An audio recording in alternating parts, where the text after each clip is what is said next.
Corona infections are increasing in Great Britain, but London is sticking to its easing plans. There's now also confusion on the subject of masks.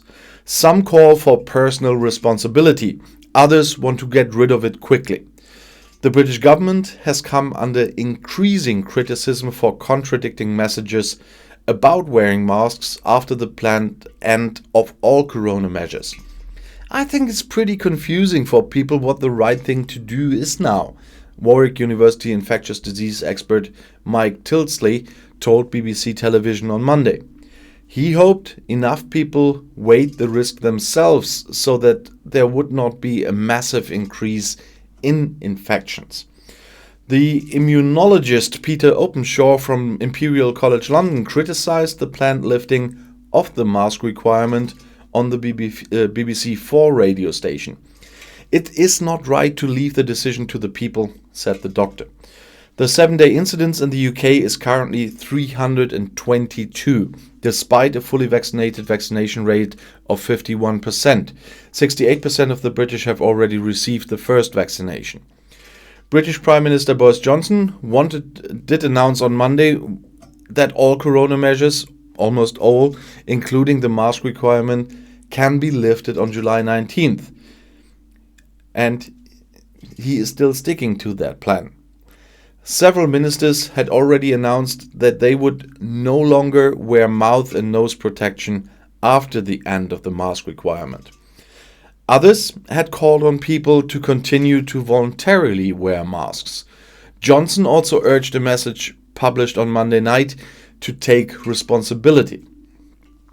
In Great Britain, the number of new infections has been increasing dramatically for weeks.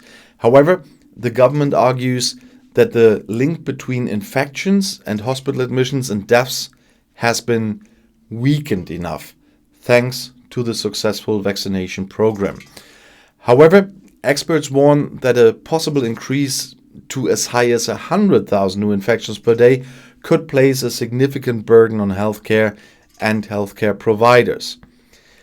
Although the phenomenal vaccination campaign offers all adults some protection from the virus, and the crucial link between cases and hospitalizations and deaths has been weakened, the global pandemic is not over yet, said Johnson.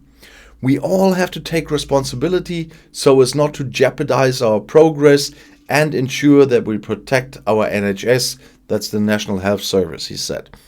Johnson had announced easing a week ago, but also a final test.